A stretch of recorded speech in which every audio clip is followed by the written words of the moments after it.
un petit café et c'est parti. Bien le bonjour mesdames et messieurs. J'adore. Petite émission ou télévision. Non. Bonjour, bienvenue sur cette nouvelle vidéo qui est un nouveau challenge, un feuilleton qui est un feuilleton 7 jours 7 livres. Je ne sais pas trop comment il va, quelle forme il va avoir, ça sera peut-être plus, parce que parfois je fais 7 jours 7 livres, puis en plus c'est 7 jours 7 mangas, 8 jours 8 livres, 3 jours 3 livres, je ne sais pas. Je vous accueille avec grand plaisir pour ce nouveau feuilleton qui commence demain, mais pour pas vous faire des images toutes pourries du matin, je préfère introduire la vidéo maintenant et vous montrer ce que potentiellement je compte lire. Alors cette fois-ci, j'ai fait la technique du sac, du tote bag. J'ai fait la technique du tote bag, qui est un tote bag qui m'a été offert par l'une d'entre vous. Merci, merci. Je trouvais qu'il était sympa pour l'été. Je trouve trop cool. Voilà. J'ai mis là-dedans plusieurs choses. Je ne lirai pas tout. Je vais vous montrer quand même. Pas tout ce qui potentiellement pourrait être lu. Ce sont des livres plus ou moins petits. Je vais commencer donc samedi et terminer vendredi prochain. Peut-être samedi aussi parce que en fait on part dimanche en vacances. Donc si le samedi j'ai pas fini, j'étendrai sur le samedi. Je vais pas vous montrer tout ce qu'il y a là-dedans. Je vais juste vous montrer ceux que je veux certainement lire. Et donc s'ils ne sortent pas, je les sortirai. On a L'Alchimiste de Paulo Coelho qui est édité ici chez Anne Carrière. Voilà pour la partie voyage en Amérique du Sud, parfait. Lequel on a aussi pour le tour du monde, j'ai aussi celui-ci, Histoire d'une mouette et du chat qui lui a appris à voler de Luis Sepulveda, que j'aime bien. J'avais déjà lu de lui le vieux qui lisait des romans d'amour, j'avais beaucoup aimé. Qu'est-ce qu'il y a d'autre? Ah oui, celui-ci, parce que c'est de la science-fiction et que je veux retenter Becky Chambers. Apprendre aussi par bonheur. Ça, c'est sûr. Je vous montre ceux qui sont sûrs. Je crois que... On fait le tour. Je lirai certainement un des 3 derniers du Poids des secrets de Aki Shimazaki. Peut-être les 3, je ne sais pas, on verra. Si je me sens le courage de faire ça. Et c'est tout. Les autres, ce sera surprise. Voilà ceux qui seront certainement lus.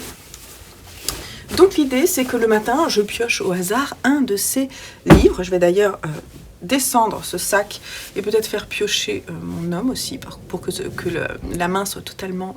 pour qu'elle soit totalement innocente. Oui, mon homme a une main innocente, on va dire ça. Et voilà, c'est parti à partir de demain. Faut savoir que j'ai en cours 2 big romans. J'ai aussi un recueil de poésie et un livre sur ma Kindle que j'aimerais lire. Mais ceux-là, je ne les mettrai pas forcément dans cette vidéo-là. Je vais voir en fait. Ça dépend en fait comment je m'en sors. Parce que si j'arrive pas à lire mes 7 livres, ceux-là ils vont avancer c'est sûr et j'aimerais les finir avant la fin du mois. Donc potentiellement ils peuvent faire partie des 7 livres. Mais je vois, je sais pas du tout. Donc on verra. En tout cas ce qui est sûr c'est que je viendrai vous parler minimum d'un roman par jour. Peut-être de quelques graphiques, je n'ai pas encore décidé. J'ai aussi un graphique en cours. Mais en tout cas il y aura une partie qui sera sur un carnet de lecture, une autre qui sera sur un 7 jours 7 livres. Et donc vous aurez minimum 7 romans ici. C'est tout ce que je voulais vous dire pour aujourd'hui. Je vais retourner à mon travail en attendant avec impatience de piocher demain le premier roman. Et je vous fais des gros bisous. Je vous dis prenez soin de vous et à demain matin. Hello du premier jour, 7 jours 7 livres. On est samedi matin et il est 8h43. Je suis en train de me préparer un petit thé. Et aujourd'hui, je vais voir une amie sur Paris. Et donc du coup je vais avoir un peu de transport. Je vais pouvoir bouquiner, lire mon livre que je vais piocher. Donc je vais le piocher, mais je vais pas lire ça pendant mon petit déjeuner. Je vais lire 100 ans de solitude, mais je vais piocher avec vous.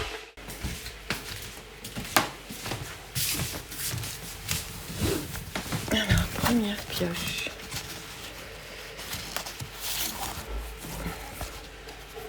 Ben voilà. Tsubame, le pot des secrets. Alors, faut que je vérifie que c'est le bon. Je sais qu'il y en a un, c'est le 5. J'ai un doute. C'est écrit là. Ouais. Ouais, c'est Tsubame. Voilà, c'est parti pour Tsubame.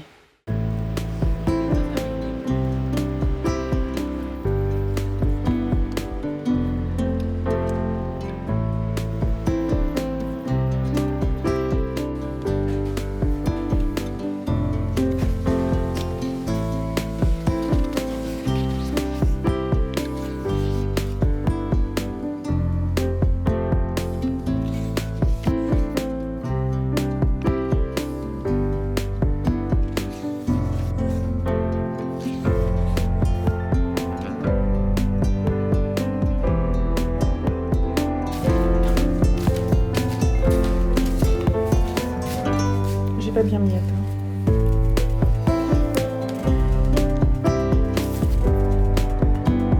Oh, suivi de l'été. Non, mais c'est suivi de l'été normalement. Non, pas dans cette collection-là que ma mère m'a offert. Celui-là, elle me l'a offert. Bah non. C'est très bien parce que c'est court, mais c'est quand même bien. Ouais, cool. Mais pourquoi c'est pas net? Bon, bah je te remercie. Super. L'homme a choisi.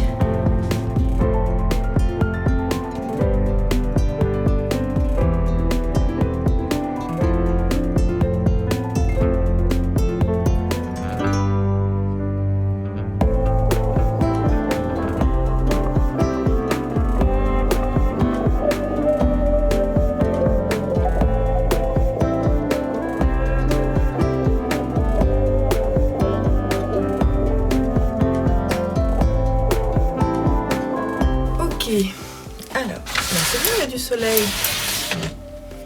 Je suis obligée de fermer quand même, parce que sinon je ne vois rien. Alors, on est mardi et je viens vous parler enfin des 3 premiers romans que j'ai lus pendant ce 7 jours 7 livres. J'ai pas eu trop le temps de le faire à un autre moment. En plus, hier j'avais une sale tête, j'avais pas envie de venir filmer ma tête. Donc, je viens aujourd'hui. Bon, voilà, je suis encore un petit peu fatiguée, mais ça va, je me supporte. Alors on commence, alors vous avez vu, c'est pas moi, j'ai pioché le premier, vous avez vu, mais les 2 autres, et d'ailleurs celui du jour aussi, c'est mon homme qui les a piochés, et c'est très bien, ça il y a une parfaite surprise, voilà. Il faudra juste à un moment que je fasse le point sur ceux vraiment que je veux piocher. Je crois qu'il y a Apprendre si par bonheur qu'il faudra que je sorte du lot, et après, c'est tout, je crois. Je sais plus ce que je vous avais dit en début de vidéo. Bref, faudra que je check. Donc, on y va. J'ai pioché d'abord Tsubame, qui est le numéro 3 de la pentalogie du poids des secrets, de Aki Shimazaki, édité ici chez Babel. Voilà. J'ai à nouveau le même sentiment d'histoire effectivement forte, lourde en sens, parce que on parle ici du conflit entre la Corée et le Japon, et notamment d'une Coréenne qui va cacher son identité de Coréenne quand elle est enfant. En fait, sa mère va lui dire: il faut pas que tu parles, il faut pas, je vais te laisser là, parce qu'en fait c'est la guerre et tous les Coréens sont abattus. Et donc elle va essayer d'aller retrouver, sa mère va essayer d'aller retrouver son frère, donc l'oncle de Yoni. Elle va la laisser dans une église où on va suivre Yoni aux côtés notamment de Tsubame, qui est le prêtre, si je dis pas de bêtises. Voilà. Donc c'est le prêtre Tsubame qui va s'occuper, comme les autres orphelins et autres enfants laissés de côté pendant ce conflit, qui va s'occuper d'elle. Et en fait, quand elle va sortir de là, elle va jamais dire qu'elle est coréenne. Et c'est son histoire qu'on va apprendre. C'est intéressant dans ce 3e tome, c'est que là, on comprend petit à petit qui est qui dans le 1er et le 2e tome. L'histoire, je trouve, prend son sens. En revanche, je trouve que c'est très court. Je trouve que pour raconter une vie, parce que souvent on s'appuie sur un personnage et on raconte une vie, je trouve que 120 pages, c'est très court. Et je reste toujours sur ma faim, sans vraiment m'attacher au personnage. Voilà. Donc, en revanche, c'était intéressant, j'ai trouvé dans ce tome-là vraiment de retrouver des scènes vues d'un autre point de vue. C'était chouette. Donc voilà, ça se lit très bien, hein, c'est très court, ça fait environ 120 pages. Il me reste le 4 et le 5, peut-être qu'ils sortiront. À voir. J'ai ensuite lu un livre jeunesse, Luis Sepulveda, qui a écrit Histoire d'une mouette et du chat qui lui a appris à voler. Et Luis Sepulveda, il est chilien, si je dis pas de bêtises. Hein, oui. Et donc ça, c'est devenu un classique de la littérature jeunesse. Et pourtant, ça n'a pas été écrit si... c'est sorti en 97, ou un peu vers 97, parce que ça a eu le prix Sorcière. Et depuis, c'est vrai que c'est devenu un classique de la littérature jeunesse. Alors franchement, c'était sympa. C'est un livre anthropomorphique, donc c'est l'histoire au départ d'une mouette qui malheureusement heureusement pour elle, elle va s'en sortir parce que tout son... Comment dit-on ? Les autres mouettes...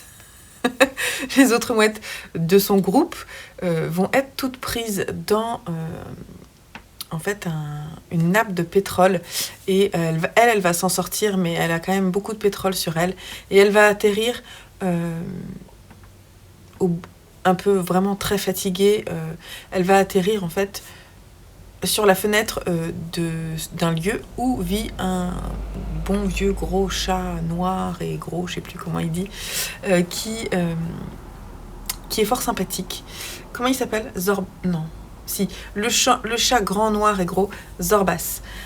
Et donc, Zorbas va rencontrer cette mouette qui va lui dire, moi, je sens que je meurs, je vais pondre un œuf, et il faudra que tu t'en occupes et que tu lui apprennes à voler. Et c'est cette histoire qui est écrite là. C'est pas forcément léger, parce qu'on parle quand même de protection de l'environnement, hein, on parle de la relation entre les animaux et les hommes, voilà, du fait de s'occuper des autres aussi, c'est vraiment une... Comment on dit ?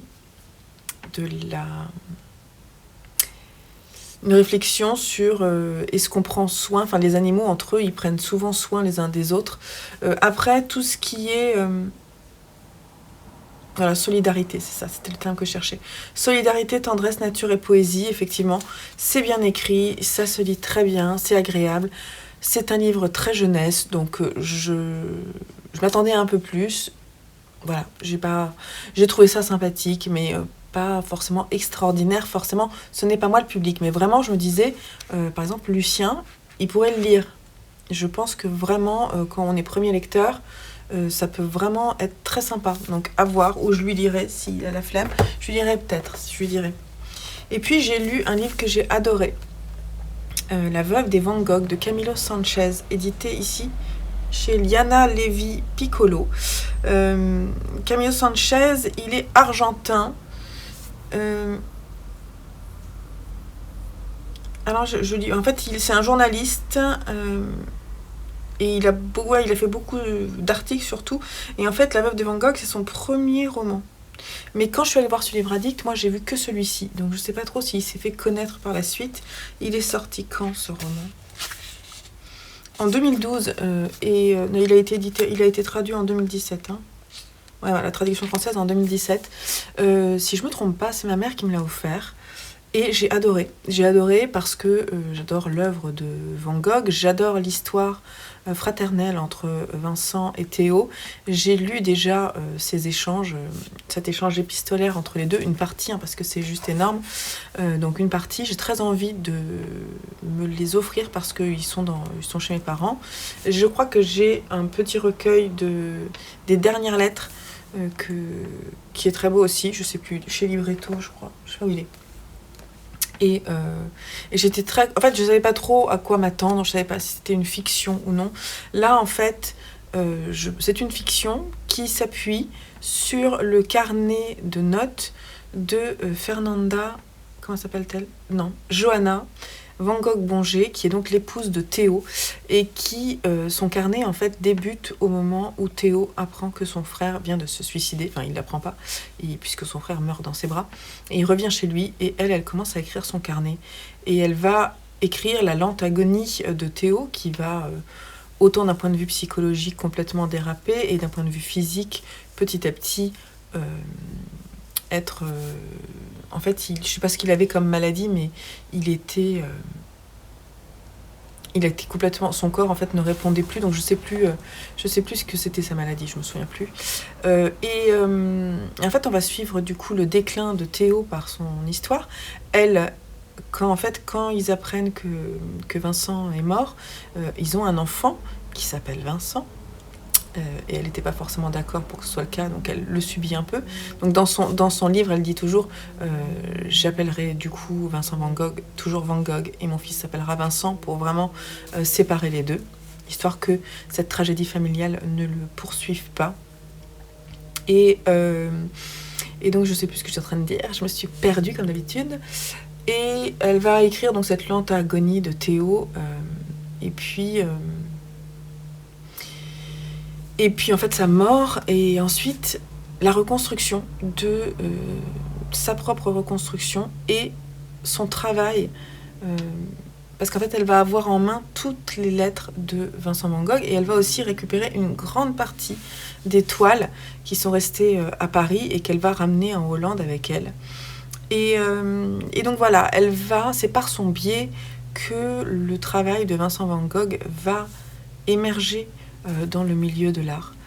Et par une voie un peu étonnante, parce qu'en fait elle va faire une sorte de chambre d'hôte, où elle va exposer toutes les toiles qu'elle a en sa possession, et elle va du coup parler de ces toiles et du talent de son beau-frère, et par ce biais-là, elle va le faire connaître, et petit à petit, elle va, au bout d'1 an et demi, je crois, faire une grande exposition qui va faire connaître le talent de Vincent Van Gogh, et elle va vendre quelques toiles pour pouvoir vivre et continuer à perpétrer cette histoire, l'histoire de vie de Vincent, et aussi le soutien de Théo. Voilà, au départ, on sent une certaine animosité vis-à-vis de Vincent Van Gogh, qui pour elle a détruit son mari. C'est certainement un peu vrai, mais bon, et inversement. Et petit à petit, quand elle plonge dans les œuvres, dans l'échange en fait de lettres de Vincent et Théo, on sent qu'elle se rapproche de Van Gogh. Elle sent qu'elle lui pardonne pas, mais elle comprend le génie en fait de ce peintre, et elle ne peut que l'accepter. Et alors c'est intéressant, donc c'est fictionnel en grande partie, mais ça s'appuie sur son journal. Je suis désolée, j'ai du mal à... Je vais vous montrer un peu quelle forme ça prend. Voilà, donc là, ça c'est son journal, quand il y a comment on dit, un décalage en fait dans la marge, c'est son journal, et ensuite c'est la fiction. Et c'est la fiction, c'est narré en fait. Et puis en fait, c'est pas forcément, c'est aussi parfois, c'est pas la première personne, c'est l'auteur qui va parler. Voilà, Johanna a sa première insomnie chez ses parents, donc en fait c'est à la 3e personne. Donc en fait, il décrit sa vie comme il a pu la connaître, en se renseignant, tout en s'appuyant sur son journal, et j'ai trouvé que c'était superbe. C'était vraiment une très bonne lecture. J'ai mis plusieurs marque-pages de choses que je voulais retenir. Ça m'a redonné envie vraiment d'écrire les échanges de lire les échanges entre Vincent et Théo. J'ai trouvé que c'était bien écrit, vraiment. Donc je ne sais pas s'il a écrit autre chose. Et dans le journal de Johanna, j'ai du mal avec son prénom, parce qu'en fait je mélange avec 100 ans de solitude, il y a beaucoup de personnages aussi, donc je mélange. Il y a des passages très beaux, elle écrivait bien, hein, vraiment. Et elle dit beaucoup de choses intéressantes, mais entre autres, elle dit que Vincent aurait certainement eu un talent d'écrivain. Parce que c'est vrai que le souvenir que j'en garde, je ne sais pas si vous avez lu les lettres de Van Gogh, c'est extrêmement bien écrit, hein. Donc elle a épuré pour enlever tous les côtés qui étaient longs, mais elle a réécrit en fait. Je ne sais pas si elle a réédité, mais en tout cas elle a fait toute une réécriture de ces échanges pour les alléger et ne garder que les passages superbes, notamment sur les couleurs. C'est superbe. Bref, voilà pour les 3 premiers jours. Je reviendrai vous voir prochainement. J'essaierai de finir samedi matin la dernière lecture de mon livre. Alors attendez, parce que j'ai commencé samedi, donc je terminerai vendredi, c'est ça ? Oui. Attendez, samedi, dimanche, lundi. Oui, c'est ça. Donc, samedi, je vous proposerai cette vidéo samedi. Je vais essayer de faire le montage avant de partir. En tout cas, plutôt sympa. Mon coup de cœur va à celui-ci. Et là, deux lectures plutôt sympathiques, mais pas particulièrement géniales pour moi. Allez, on se retrouve un peu plus tard. C'est parti. Petite pause en extérieur.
Que j'ai craqué un peu. Je vous montre ça quand j'arrive.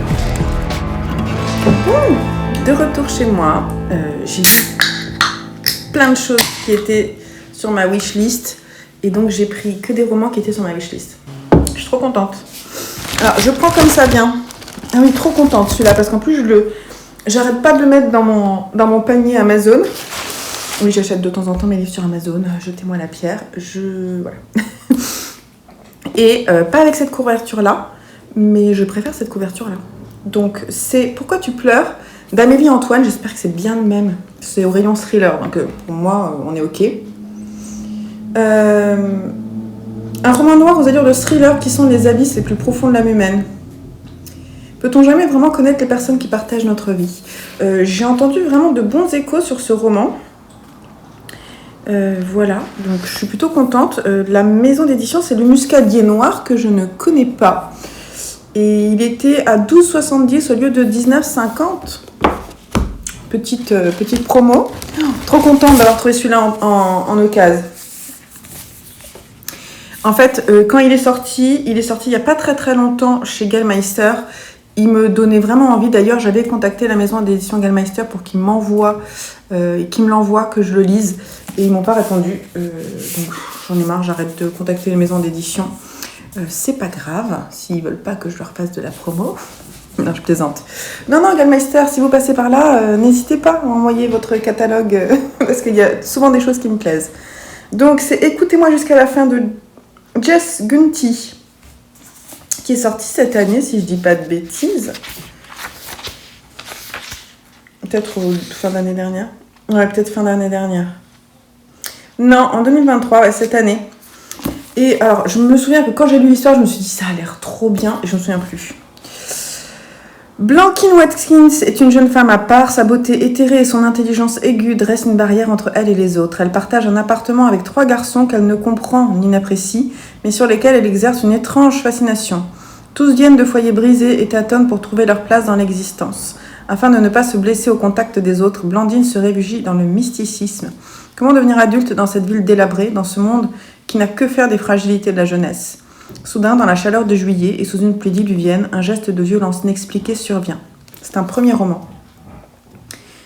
apparemment, il y a de l'humour. Apparemment, c'est une écriture quand même particulière, très envoûtante. Voilà, quand il est sorti, j'avais vraiment envie de le découvrir. Voilà, donc ça va être chose faite. Je sais pas trop quand, mais ça va être chose faite. Je suis très contente. Je mange un peu. Voilà. Une BD. Ah, j'étais trop contente de tomber sur le tome 2 de Tempête sur Bangui de Didier Cassailles que j'ai découvert, il y a quoi 2 mois. Donc c'est l'histoire de... Donc ça se passe à Bangui en septembre 2013. Et donc c'est une histoire vraie qui est racontée par Didier Cassailles lui-même. Et je vous invite à aller voir, je ne vais pas vous raconter plus que ça. Je vous invite à aller voir la vidéo où j'en parle, peut-être je vous mettrai le petit i. Et c'est une BD en 2 tomes, et j'étais trop contente. Je l'ai eu à 15,60 au lieu de je sais pas combien. Elle était quand même pas donnée, mais je me suis dit que ça serait pas forcément évident de la retrouver. 24 à la place de 24. Bon. Et c'est aux éditions La Boîte à Bulles. C'est vraiment une super BD, donc j'étais contente quand même de la trouver moins chère. Ah oui, j'étais contente aussi de trouver en occasion. J'ai pris que de l'occasion, je crois. Les Amants oubliés, qui est un manga... Non, Les Amants sacrifiés. C'est un manga en 2 tomes. J'ai trouvé... Il n'y avait pas le tome 2. Sinon, j'aurais peut-être pris, mais en fait, je me suis dit, celui-là, il est en occasion, prends-le. Bon, il est à 7,50 au lieu de, à mon avis...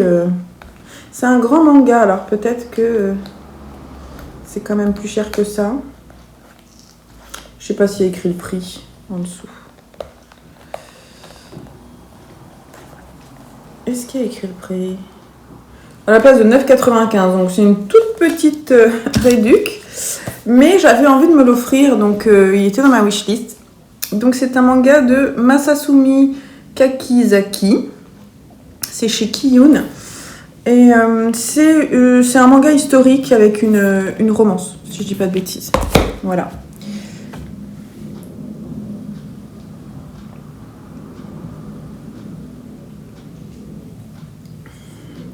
Le prochain n'est pas pour moi, mais je vous le montre quand même. Parce que j'étais contente de le trouver et je me suis dit que ce serait trop cool pour la personne à qui je vais l'offrir. L'été où tout a fondu de Tiffany McDaniel. Bon, il est un petit peu abîmé là, mais enfin, il est juste un peu corné. Et il est à 9 € au lieu de je sais pas combien. Alors peut-être qu'il est abîmé plus que ça, mais je dirais que normalement c'est plutôt genre 25 € quoi. On est chez Gallmeister. Et dis donc, Pim, tu aimes pas manger mon sandwich? 25,60 le prix initial. Donc je pense que c'est parce qu'il est corné. Donc c'est quand même une belle occasion. Il n'est pas vraiment abîmé, quoi. Il est juste un peu corné. Je vais regarder si c'est écrit dedans, mais je pense pas. Je crois qu'ils vendent pas des livres où il y a des écritures. Donc moi j'ai lu Betty, que j'ai moyennement aimé. Mais parce que je pense que le style n'est pas forcément fait pour moi. Mais il pourra beaucoup plaire à la personne à laquelle je pense. Et du coup, celui-ci, la personne pourra me le prêter pour que je le lise. Voilà, donc j'espère qu'il sera bien. C'est une belle édition chez Gallmeister. Ah, j'étais contente. Alors, c'est pas du tout la bonne collection. Mais j'ai trouvé, alors celui-là il n'est pas en occasion, mais il n'est pas très cher, il est à 12 €. C'est Dans les vestiaires de Timothée Le Boucher. Vous savez que j'aime bien Timothée Le Boucher, si vous me suivez. Et donc c'est pas l'édition super classe, reliée, tout ça. Mais on est dans la boîte à bulles aussi, dans la collection fiction. Et franchement, il est bien. Enfin, moi, après, en fait, il y a 4 volumes qui sont sortis. C'est pour célébrer ses 20 ans, la boîte à bulles vous propose de redécouvrir 4 de ses ouvrages les plus populaires. Donc il y a ces 4-là dans la collection, je ne connaissais pas. Moi je connais que Timothée Le Boucher là-dedans, mais bon, voilà. En tout cas, je suis contente de l'avoir trouvé. On termine. Ah, aussi très contente de l'avoir trouvé. La Vorace de Chelsea J. Summers chez Mazarine, que j'ai eu à 12,60 au lieu de 22,90. Alors, Dorothy Daniels, c'est critique gastronomique à Manhattan, sensible, méticuleuse, intelligente. Elle maîtrise les arts culinaires mieux encore que certains grands chefs qui font l'objet de ses articles. Sa passion pour la nourriture n'a d'égal que celle pour le sexe. Célibataire insatiable, elle se rend souvent en Italie pour savourer ses 2 péchés mignons aux grandes dames de ses amants. Ça me fait un peu penser au parfum et ça va être super pour l'automne. Je suis très très impatiente de pouvoir le découvrir. J'en avais entendu du bien, je ne sais plus par qui, sur YouTube, sur Booktube. Et voilà, donc en plus il est très beau. Donc, je suis très très impatiente. Et pour terminer, un graphique, celui-là, c'est juste parce que j'ai trouvé la couverture trop chou. Le Sad Ghost Club, Trouve ta famille d'âme, de Liz Meddings. On est chez le Lotus et l'éléphant. Et en fait, je sais pas, j'ai trouvé trop mignon. Et je me suis dit que ce serait top pour cet automne. Non ? Non, mais vraiment. Ceci n'est pas une histoire triple, même si elle commence par des soucis et des pensées angoissantes qui tournent en boucle. Et puis les journées peuvent parfois vous surprendre. Rejoins le Sad Ghost Club et trouve ta famille d'âme, tu n'es pas seul. 13 € au lieu de 19,95 €. Voilà, vous savez tout. Je les représenterai, je pense, certains dans un book haul, parce que ça plaira peut-être à certains de les voir par là-bas. Mais je suis très contente, ça m'a fait du bien, ça m'a fait penser à autre chose qu'au boulot, tout ce que je dois faire. Et c'était bien l'idée, et puis de sortir un peu de ma maison, parce que travailler de chez soi, c'est bien, mais il y a des moments, c'est fou, j'en peux plus, quoi. Donc là, c'était exactement ce qu'il me fallait. Donc je vais finir mon sandwich, et on se retrouve un peu plus tard, dans les prochains jours, pour que je vous raconte un petit peu la suite. Un petit coucou du mercredi matin, juste pour vous dire que hier on est rentré tard, donc j'ai pas filmé quand mon homme a pioché pour le 7 jours 7 livres, mais il a pioché ça. Qui c'est qui est contente ? C'est moi. Donc voilà, je vais la lire cet après-midi, je pense. Ce matin, je peux pas parce que je suis en train de faire de la teinture, enfin je vais faire de la teinture. Donc cet après-midi, quand j'aurai fini de teindre, je vais me poser et je vais lire cette petite nouvelle d'Alessandro Baricco. Et ce sera très bien. J'ai regardé dans mon sac. Alors, je tiens à dire que je n'ai plus du tout envie, là, tout de suite. Je suis désolée, je suis pas à maquiller, je suis pas à prêter. Je n'ai plus du tout envie de lire L'Alchimiste de Paulo Coelho, donc je pense que je vais... Pour le moment, j'ai pas envie de le lire. Voilà. J'ai pas envie de lire ce genre d'ouvrage là maintenant. En revanche, il y a l'espace d'un... Non, pas l'espace d'un an. Je sais plus. Le livre de Becky Chambers que je vais certainement lire vendredi pour terminer le 7 jours 7 livres. Et demain, enfin ce soir, je vais encore faire piocher mon homme, je pense, au hasard. Et voilà. Donc voilà ce que je voulais vous dire. Donc c'est tout.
Bon, alors on est jeudi matin. J'ai lu mercredi Noces d'Albert Camus. Je vais vous en parler vite fait. Donc c'est quatre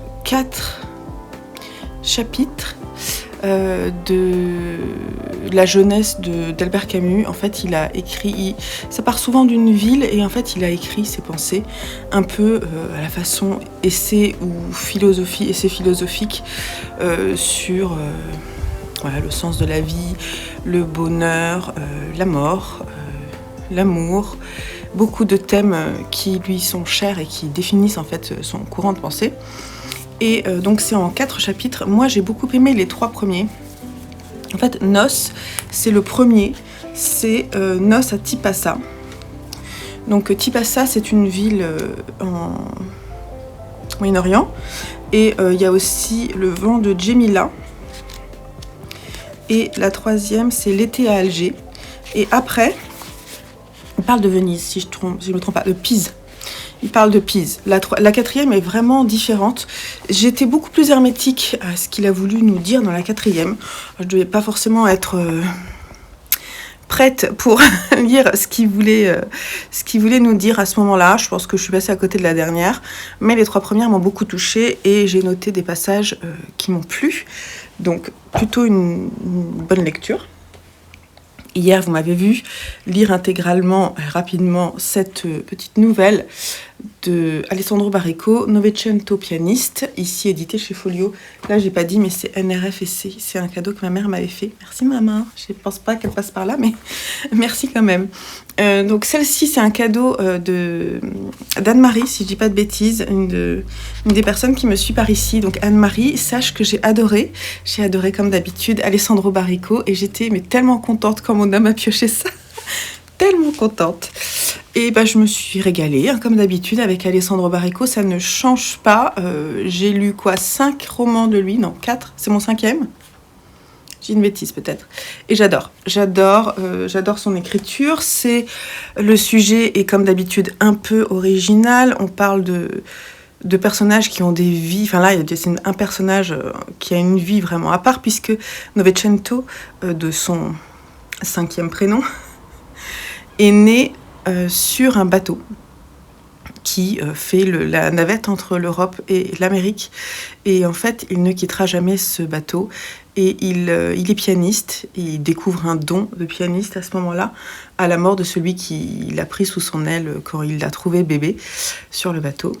Et depuis, il n'arrête pas de faire du piano et de vivre sur ce bateau. Et l'idée de ce livre, c'est justement... qu'est-ce que ça représente, cette vie ? Est-ce que vivre et ne jamais descendre sur Terre a du sens ? Et voilà. Donc, je ne vais pas forcément en dire plus. Le style est génial. Alors, il explique en sorte de préface qu'il écrit lui-même qu'il a écrit ce texte un peu comme une pièce de théâtre, mais en fait, ce n'est pas une pièce de théâtre. C'est un texte qui potentiellement pourrait être lu à l'oral, parce que le texte est court, et d'ailleurs il a été produit il a été lu en fait à l'oral dans une pièce de théâtre, enfin sur une scène de théâtre, et c'est comme ça qu'il l'a vu, et effectivement toujours cette façon d'écrire très particulière avec Alessandro Baricco. Il s'amuse avec les genres, je trouve qu'il se réinvente tout le temps, j'adore, je suis vraiment une grande fan, je suis toujours étonnée, toujours subjuguée par ces textes, et je ne peux que vous conseiller. Voilà, je ne vais pas m'attarder plus parce que c'est très court et c'est génial, c'est un très bon Baricco. Là, je vais vous emmener parce qu'il est 8h49 et on se réveille un peu tard avec mon homme en ce moment. Enfin, mon homme se réveille tard et donc je laisse se réveiller tard. Et donc je lui ai dit, là je l'ai croisé vite fait et je lui ai dit n'oublie pas de me piocher mon livre pour mon 6e jour. Et j'espère qu'il l'a pioché et je lui ai demandé de le mettre sur la table de la cuisine. Donc on va aller voir ça ensemble. Alors il y en a certains, j'espère que c'est pas... j'espère que c'est bien, quoi. Ça se trouve, il l'a pioché. Alors dedans, il y a un essai. Il y a un peu de tout. Allez, on va voir.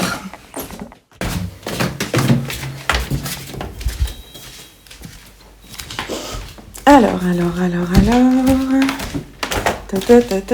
Ah, trop cool. Très bien. Le second tome de View. Je suis contente. Je suis contente. Il fait combien de pages?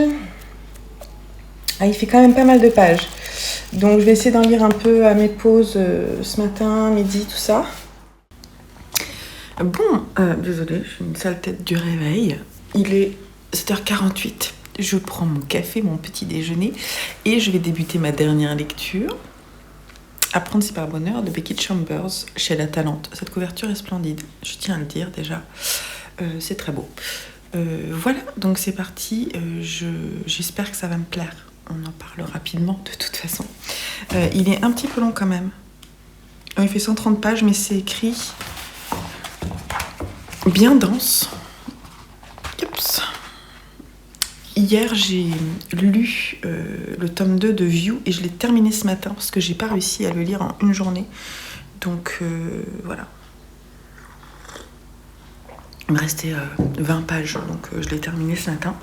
J'ai arrêté avec cette lumière parce que c'est vraiment tout pourri et je vous reprends une fois que j'ai lu ce livre.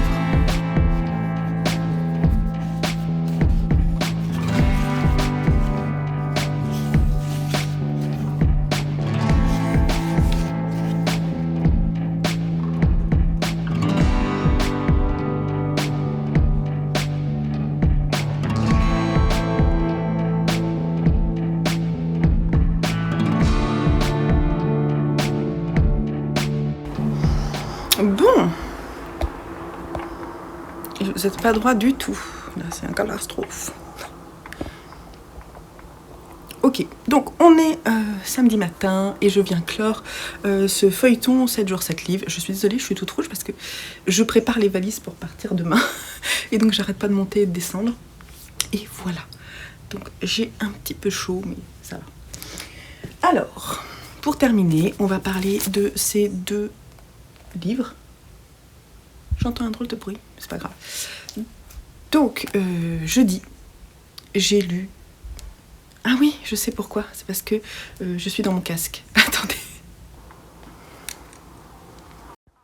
Voilà, j'étais dans mon casque, donc j'entendais ma voix en fait dans mon casque. J'espère que ça a quand même enregistré. J'étais en train de vous dire que je vais vous parler de celui-ci. Alors, bah écoutez, j'ai passé un moment agréable à lire ce second tome de l'histoire de View, qui, dans celui-ci, a 15 ans. Elle a quitté la maison de sa grand-mère. Elle vit avec sa maman et son nouveau compagnon. Et voilà, donc je ne vais pas forcément en dire plus parce que c'est un roman jeunesse que j'ai jamais lu enfant et donc du coup c'est ma curiosité qui a piqué mon intérêt pour cette histoire et voilà, donc je les ai trouvés genre pas très chers sur Vinted, hein, vraiment genre pas cher du tout et il me reste le 3e tome à lire et j'ai passé vraiment un bon moment. Je vous conseille cette histoire même pour vos enfants. Je vous conseille, s'ils ont 10-12 ans, ils peuvent commencer à lire View dans Retroya, c'est très très très accessible et ça parle un peu de l'ambiance après-guerre. Là je crois qu'on est, si je dis pas de bêtises, en 53 et le premier tome c'est juste après la Seconde Guerre mondiale, si je dis pas de bêtises. Et voilà, donc c'est plutôt intéressant d'un point de vue mœurs et culture de cette société. Je trouve que c'est plutôt chouette. J'ai bien aimé et j'ai envie de savoir la fin. J'en parle pas plus parce que c'est pas non plus extraordinaire.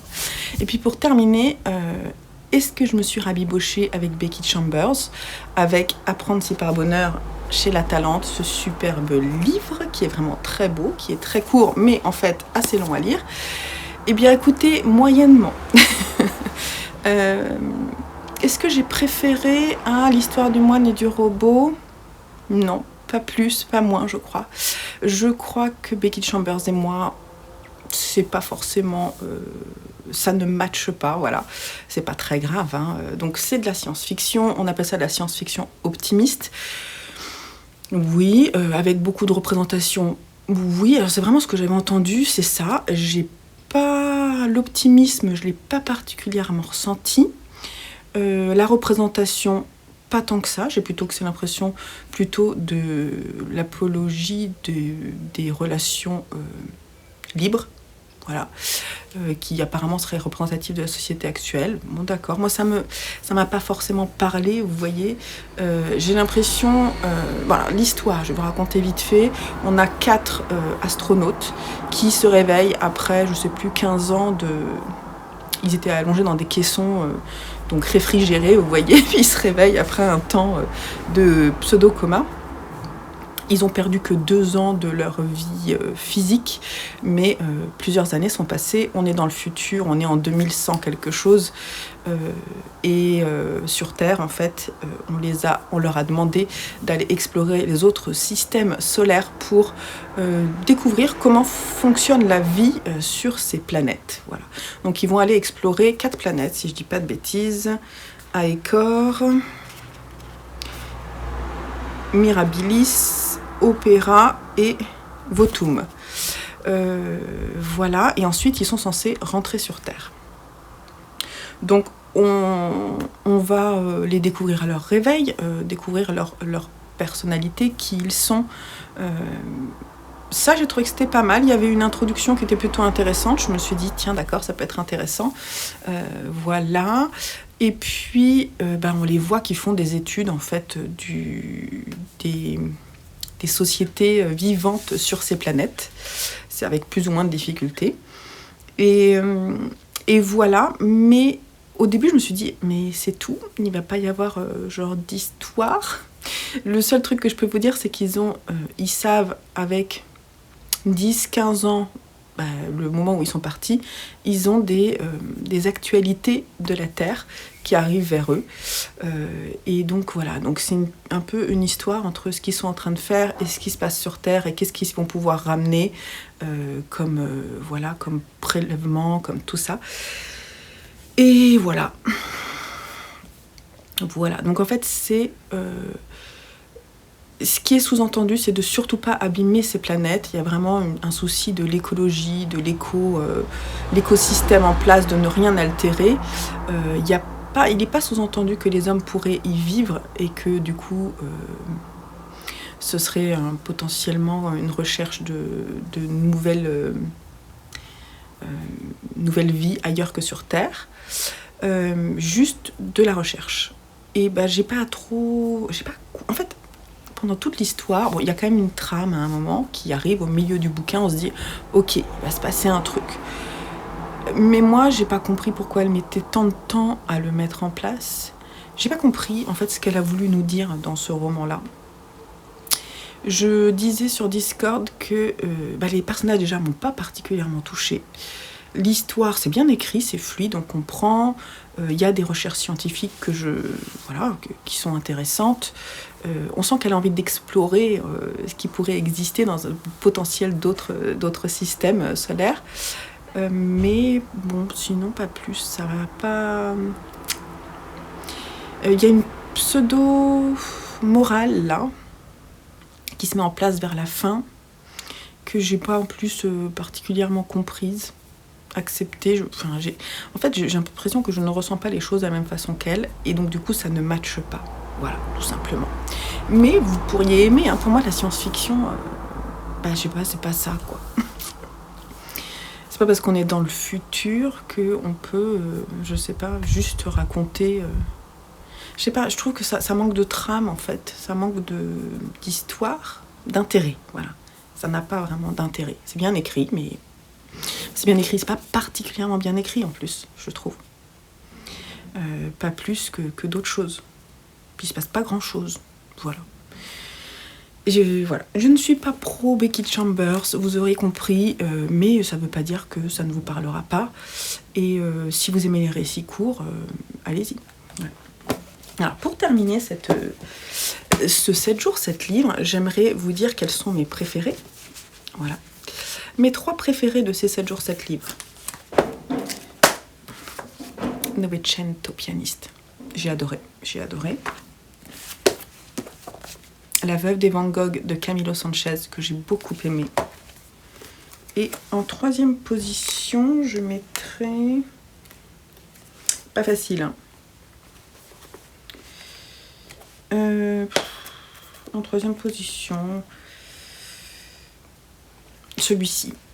voilà, ça sera Tsubame qui me donne envie de lire la suite. Parce que je trouve qu'il y a un intérêt qui potentiellement arrive un peu plus. Mais ces deux-là, c'est vraiment des super lectures. Donc je suis contente, j'ai fait un 7 jours 7 livres plutôt sympathique. J'espère que cette vidéo vous a plu. Je suis désolée, la fenêtre est ouverte, donc il y aura un peu de bruit. Je vous laisse là. Je vais essayer de vous proposer cette vidéo assez vite. Et on se retrouve sur un nouveau carnet de lecture très prochainement, puisqu'il y en a un qui est en train d'être tourné en même temps. Et voilà, je vous fais des gros bisous. Si vous avez aimé cette vidéo, n'oubliez pas le petit pouce en l'air. Et si vous n'êtes pas abonné, c'est le moment de le faire. Il y a plein de vidéos qui vont arriver prochainement. Je vous fais des gros bisous. Je vous souhaite de belles lectures, plein de challenges, parce que c'est vrai que c'est super motivant. Et voilà, allez, bye bye.